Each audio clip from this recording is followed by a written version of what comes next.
raadiyoonii Dirree Shaggar. raadiyoonii Dirree Shaggar. raadiyoonii Dirree Shaggar.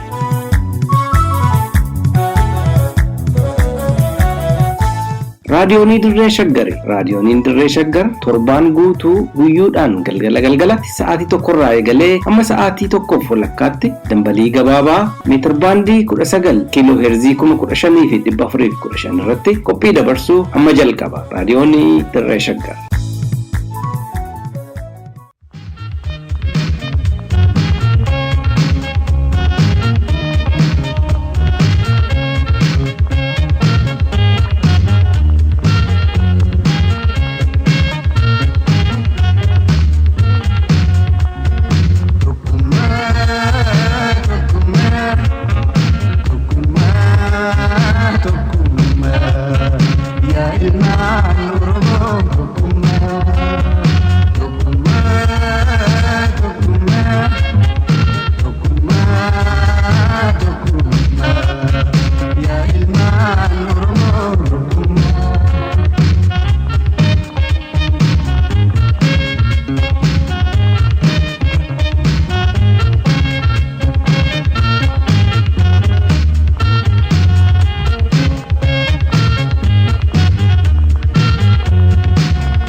Akkam oltan kabajamtoota dhaggeeffattoota keenyaa waxabajjii 24 bara 2013 raadiyoonii Dirree Shaggar irraa oduu qabannee isin dhageechifna. Oduu waliin Angurmechaa Gammachuuti.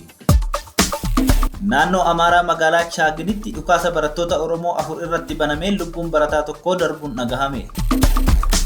Miseensota adda bilisummaa Oromoo waggoota 2 mana hidhaa turan keessaa 5 hidhaa irraa gadhiifaman. Waraanni Kooyyoo ajajamee torban tokko keessatti Maqalee deebisee qabachuu nan danda'a jedhe mootummaan Itiyoophiyaa. Itiyoophiyaan sodaa biyya alaa guddaa qabnaa jette. Dubbi himaan adda bilisa baasaa uummata Tigraay obbo Getaachoo Raddaa diina keenya waliin loluu hin dhaabnuu jedhe. Kanneen jedhan mata dureewwanii amma oduu bal'inaan. Naannoo Amaaraa magaalaa Chaaginitti hoteela Salaam jedhamutti dhukaasa hidhattoota Amaaraan barattoota Oromoo dhaloota Matakkal ta'an irratti dheengadda bananii barataa guddataa Moosisaa jedhamu yeroodhuma sana lubbuun isaa darbee jira. Barataan haleellaa kanaaf saaxilame Tamasgeen Absaaluu Jibaat ammoo madaa'ee hospitaala yeroo seenuu barattoonni 2 haga ammaatti as buuteen isaanii akka dhabame maddi keenya Matakkal irraa raadiyoonii Dirree Shaggaritti himee jira. Barattoota 4 walumaa gala kan naannoo sana darbaa kan jiru barattoota 4 turani. Siree qabatee kan tures barattoota 4 galan siree qabatanii jiraniiti gochuu kun kan irratti raawwatame. Barattoota arfan kana keessaa namni maqaan isaa Mul'ataa Moosisaa jedhamu bakkuma sanatti kan ajjeefame yoo ta'u, namni maqaan isaa Tamasgeen Absaaluu Jibaat jedhamu immoo madaa'ee hospitaala kan galee fi ijoolleen 2 immoo biraa baqatanii hanga naayisa akka gahan hin beekamnedha. Haleellaan akkanaa kan jalqabaa akka hin taane kan eeran maddi keenya raadiyoonii Dirree Shaggar kun kanaan dura 5 oli namoota afaan Oromoo magaalattii keessatti dubbatan irratti raawwatamuusaa yaadateera. Namni afaan Oromoo dubbatu magaalaa Matakkal keessatti tajaajila argachuu akka hin dandeenye fi gara Finfinnee fi magaalota biroo imaluun baay'ee rakkisaa akka ta'e illee dubbateera. Gochaan amma raawwate kunis yeroo jalqabaatiif miti. Amma dura yeroo 5 isaa oliif achi keessatti nama eenyummaan isaa Oromoo ta'e irratti tarkaanfiin akka kanaaf fudhatamaa tureera. Uummanni Oromoo magaalaa san keessa darbuudhaafis ta'e dhufee achitti tajaajila tokko argachuuf tajaajila yaalaa dhufee achi keessatti argachuu hin dandeenye.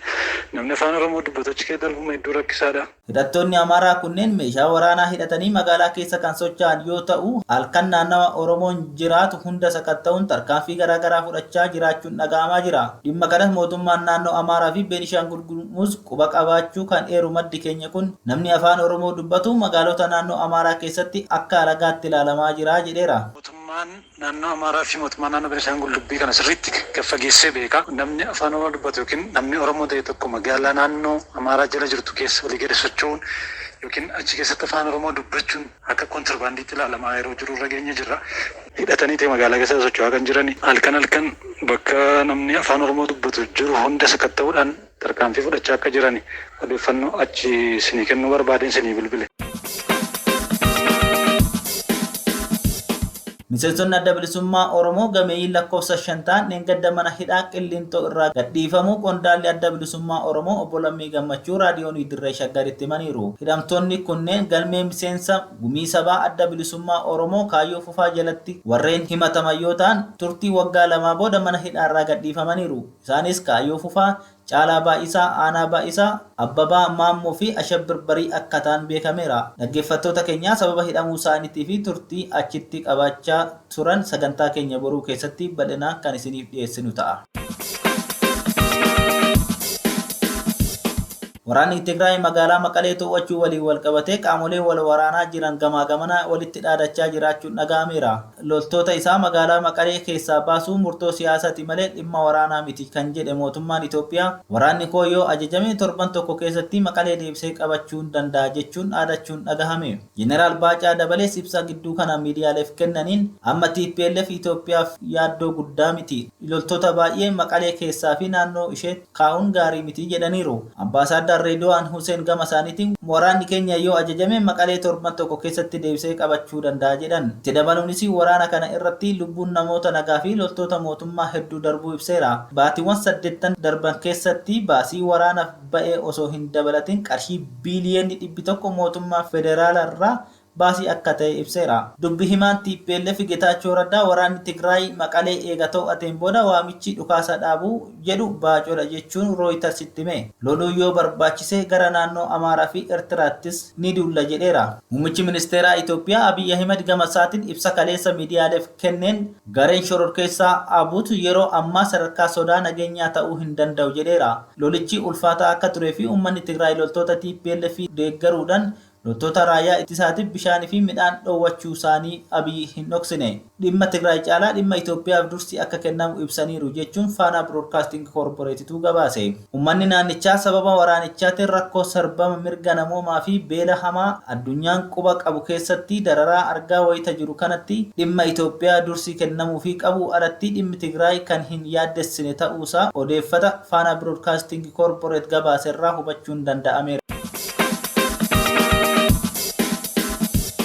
Itoophiyaan sodaa guddaa humnoota alaa qabdurraa kan ka'e waraana humnoota TPLF waliin wal waraanuu dhaabuu murteessitee jedhame.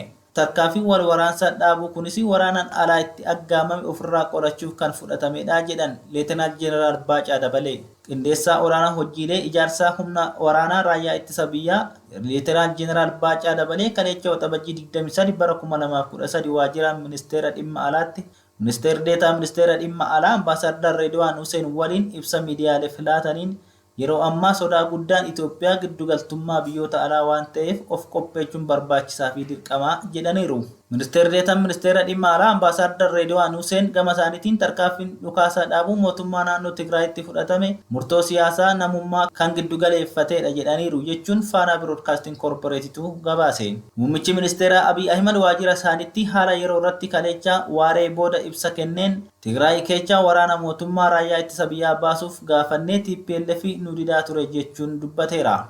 Tigraay hojii osoo hin taane humna waraanaa fi meeshaalee waraanaa keenya baafachuuf qofa dhaqne malee Maqalee bilisa baasuuf miti jedheera. Muummichi ministeeraa Abiy Ahmed uummanni Tigraay humna nurra manneef itti yaa'ee kilaashii fi gajaraan nu jalaa fixeera jechuun uummanni Tigraay raayyaa ittisa biyyaa ofitti qabaa akka hin turre afaanuma ofiitiin ragaa baheera. Humni ittisaa Tigraay waxabajjii 21 bara 2013 galgala injifannoon Maqalee to'achuusaa fi uummanni Tigraay daandiitti ba'ee gammachuu simachuusaa gabaasuun keenya kan yaadatamudha.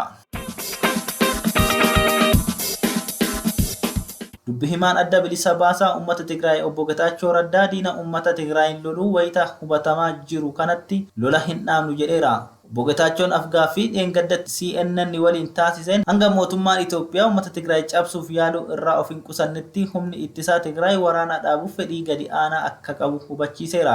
We are fighting enemies who would not stop at nothing before they could crush the people of Tigray as a people. Bogetaachoon uummanni Tigraay yeroo gabaabaa keessatti jireenya idilee isaatti akka deebi'u qabus dhaameera. Going to be over soon. I'm not going to give a timetable, but enough for our people to go back to business. Kanuma walqabatee dubbi himaa waajjira dhimma haajaa alaa Ambaasaadar Diinaa Muftii gama isaaniitiin gama mootummaatiin tarkaanfii waraanaa Tigraay irratti fudhatamaa jiru waraana osoo hin taane olaantummaa seeraa kabachiisuudha jedhan. Not war. Don't call it a war. We call it law enforcement operations. Law enforcement is a universal process. Don't you do it in theater? If somebody violates the rule of the country, the rule of the land, he must be brought to the law.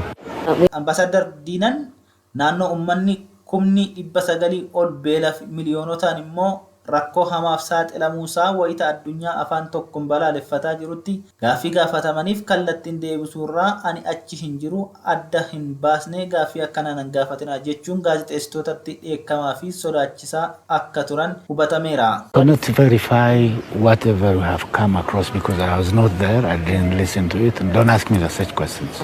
All right? Egaa kabajamtoota dhaggeeffattoota keenyaa oduu namaaf qabanne kanumaa qophii keenyaa fi waliin turtii gaarii.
Hubannoo beektotaa.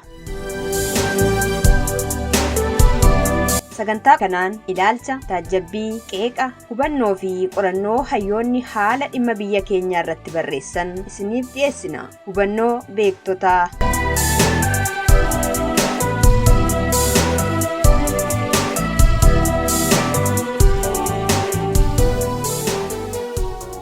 Lafa jirtanitti akkam ooltan kabajamtoota dhaggeeffattoota keenya. Kun qophii hubannoo beektotaati. Qophii hubannoo beektotaa keenya har'aatiin injifannoo uummanni Tigraay argatirraa Oromoon maal barata? Mata duree jedhu irratti waan qabannee dhufne qabnaa haga dhumaatti waliin tura. Qopheechaan qophii tanaa Lubbicha Lubeeti. Kan isin biraan ga'u immoo ani Gurmeechaa Gammachuuti. Duramee injifannoo uummata Tigraay irraa Oromoon maal barata gaaffii jedhu otoo deebii hin deebisin Oromoon maaliif weerara Tigraay irratti baname cichee balaaleffate gaaffii jedhu deebisuu haa yaallu. Rogeeyyiin Oromoo hayyuuleen beektonni siyaasaa fi namoonni qajeeloon yaadan marti weerara Tigraay irratti waraanni biltiginnaa kan Abiy Ahmediin gaggeeffamu milishaan Amaaraa mootummaan Eertiraatii fi Sumaalee wal tumsanii gaggeessan jalqabumaa eegalaniiti kan balaaleffatan. Miseensonni biltiginnaa deeggartoonni isaa fi kittilliyoota jaraarraa kan hafe Oromoo ta'een namni weerara Tigraay irratti gaggeeffame deeggare hin jiru. Kana jechuun garuu wayyaaneen Oromoo miitee hin turre jechuu miti.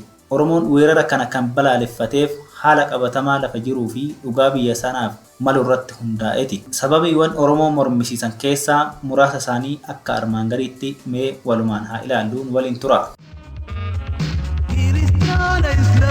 waan nu gargaaru hin beeknu. Amantiin tabbaatti akkasiin haa beeknu. Kun hojii rabbiitti waaqayyoof haa dhiifnu.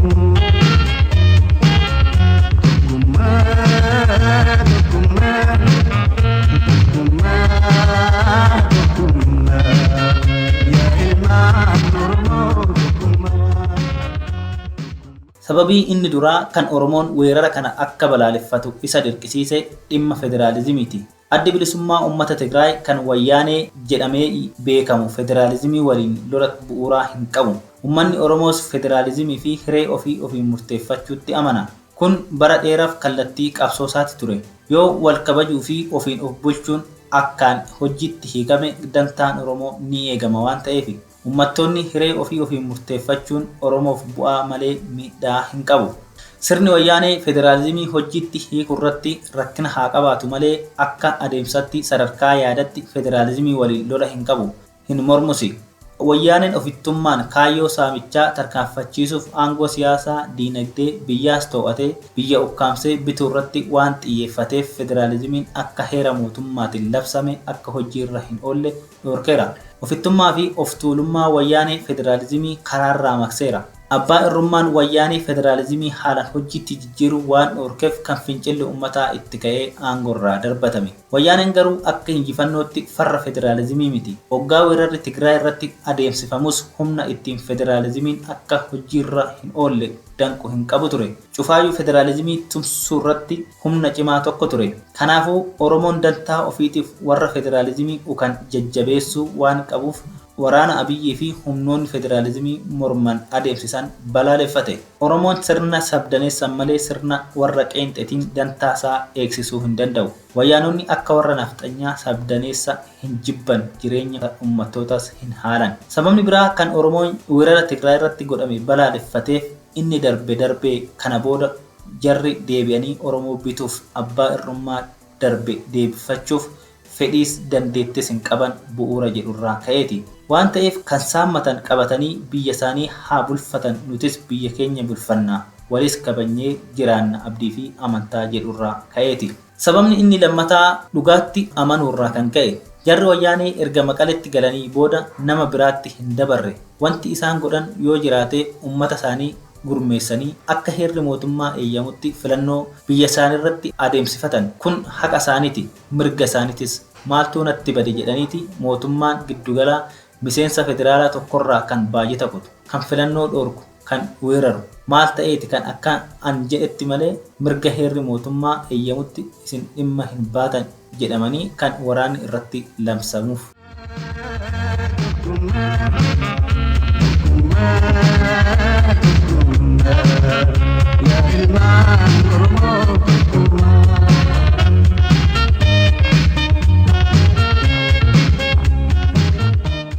Qabxii inni biraa kan Oromoo weerara Tigraay balaaleffateef Oromoon kan qabsaa'e kan fincila xumura gabrummaa gaggeesse mootummaa isa cunqurse irratti malee saba Tigraay waliin lola qabaate miti. Lolli Oromoo kan ture sirna wayyaanee waliini. Kanaafuu hoggaa baajanni uummata Tigraay irraa citu hoggaa isaan weeraraman hoggaa cubbuun hagana hin jedhamne irratti dalagamu Oromoon dubbii dabaa kana argaa callisuu hin dandeenye. Dhimmi inni gara biraa cimaanii fi guddaan Oromoon weerara Tigraay irratti gaggeeffame balaaleffateef hooggantoonni fi miseensonni wayyaanee kan biyya miidhaa turan qofaa isaanii miti. Waggoota 27 guutuu wayyaanee caalaa uummata fixaa qabeenya uummataa saamaa nama hidhaa garafaa kan turan hooggantootaa fi miseensota biltiginnaa har'aa OPDO kaleessati. Kanaafuu wayyaanee balleessina, wayyaanee yakkaan gaafanna, seera kabachiifna jedhanii jararratti duuluuf seexaa olaantummaa hin qaban. Yakka maraa warri biltiginnaa waliin hojjetaa turan. Kanaafuu yoo gaafatamuun barbaachise hundinuu waliin gaafatamuu qabu.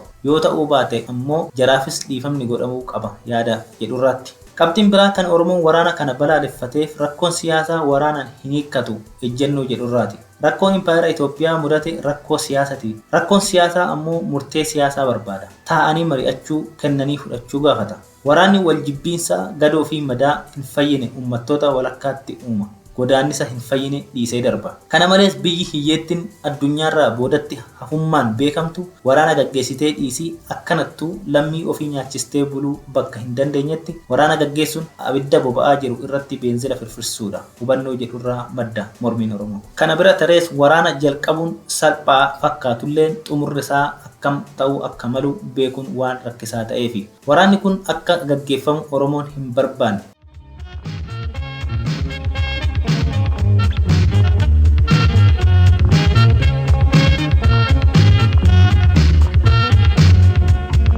Gosa fi kutaadha wal filuu haaliinu.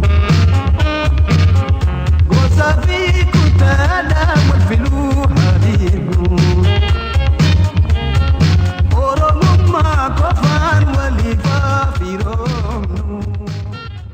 Sababni inni biraa immoo waraanni gaggeeffamu kun waraana walirratti godhamu waan ta'eef kan tokko mo'atee inni biraa nagaa itti argatu waan hin taaneefi. Waraanni walirratti gaggeeffamu biyya gara jigutti deemsisan. Biyyi jige ammoo deebi'ee suphamuu hin danda'u. Kanaaf ammoo ragaalee qabatamaatu jira. Sooriyaan, Yaman, Liibiyaan, Iraaq, Somaaliyaan deebi'anii akka biyyaatti dhaabbachuu hin dandeenye. Kanneen biyya garaagaraatti qoodamanis jiru.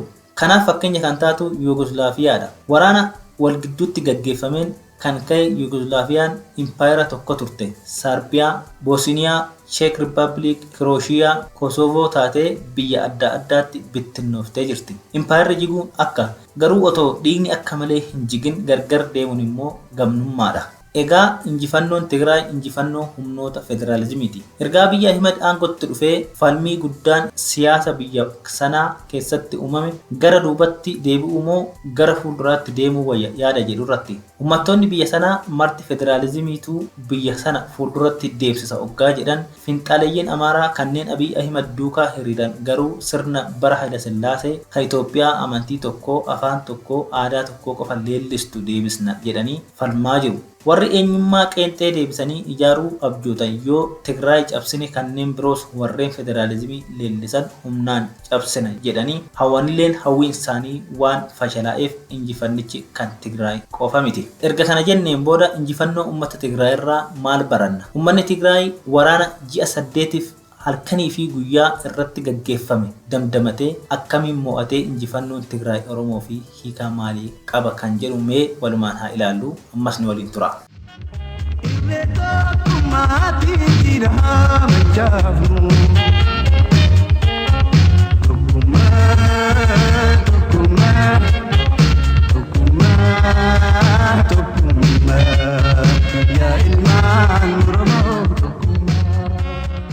Qabxiin jalqabaa murannoo qabsaa'otaati. Otoo jireenyi jiruun maallaqni aangoon bu'aan isaan hin mooksine murannoon qabsaa'an. Keessumaa hooggantoonni Tigraay qabeenya guddaa jireenya bashannansiisaa maallaqa gahaa qabu turan. Hooggantoonni Tigraay Itoophiyaa bitaa turan, maallaqa gahaa qabu turan.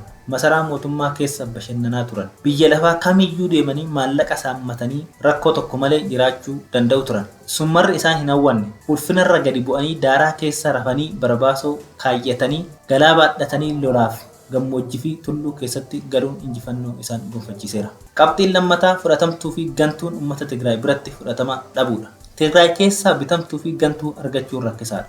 Bilxiqinnaan akka uummattoota biraa keessatti gantuu bitachuun milkaa'e Tigraayitti hin milkoofne. Uummanni hedduun kan alagaadhaan caban gantootaa fi gara jaallattoota isa keessaa biqilaniini. Tigraay keessatti akka gara biraatti ta'etti diinaaf namni bitamu akka diinni barbaadutti hin argamne. Diinaaf kan bitaman warreen itti fakkaatee bilxiqinnaatti siqanillee gatanii biraa deeman. Gama kanaan akka uummata Oromootti sabni miidhame sabni ganame hin jiru.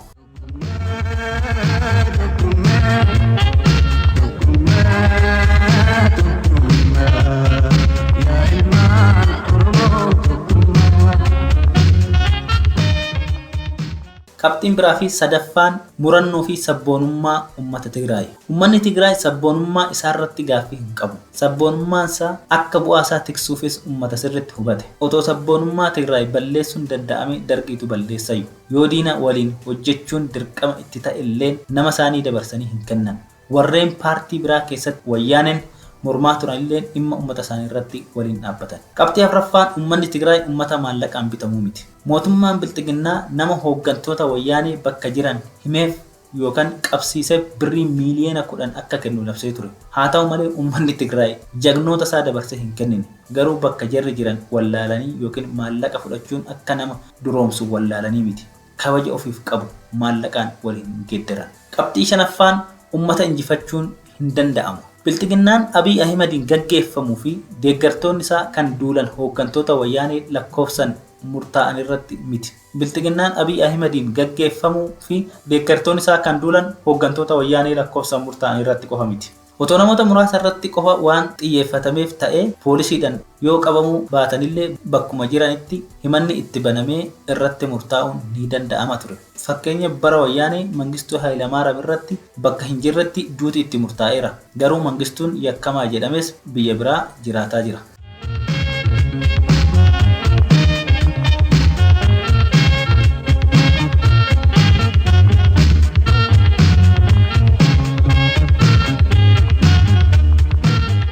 Qabxii jaaffaa fi inni dhumaa dhugaadhaan mo'achuun hin danda'amu.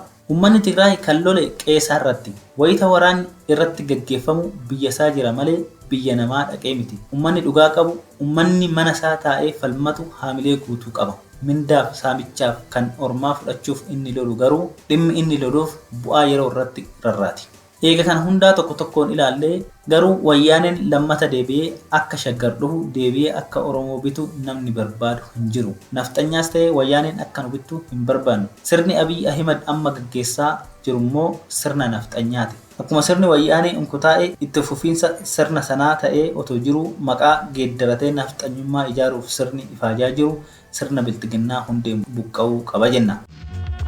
Amma yeroon geessee waliin hojjennu. Amma yeroon geessee waliin hojjennu. Egaa kabajamtoota dhaggeeffattoota keenya qophiin hubannoo beektotaa keenya har'aaf qabannee dhufne kana fakkaataa fayyaa bulaa.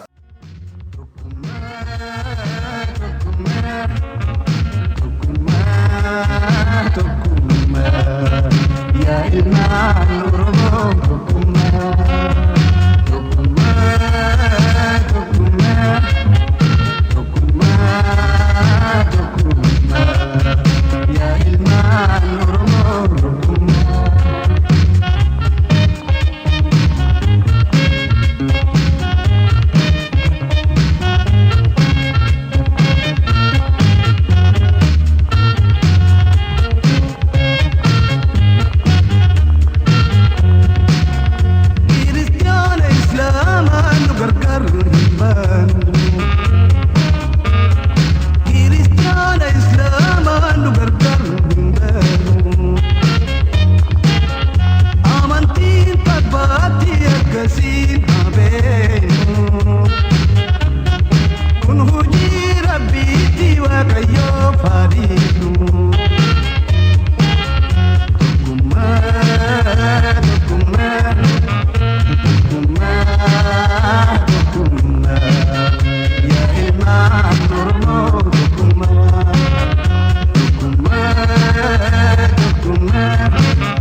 Egaa dhaggeeffattoota keenya oduu dabalatee sagantaa keenya har'aatiin akka bohaartanii fi hubannoo sakkarraa qooddattan ni abdanna.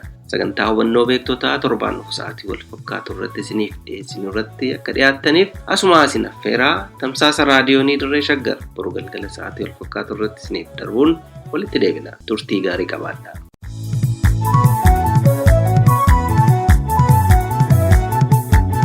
raadiyoonii Dirree Shaggar. raadiyoonii Dirree Shaggar. raadiyoonii Dirree Shaggar.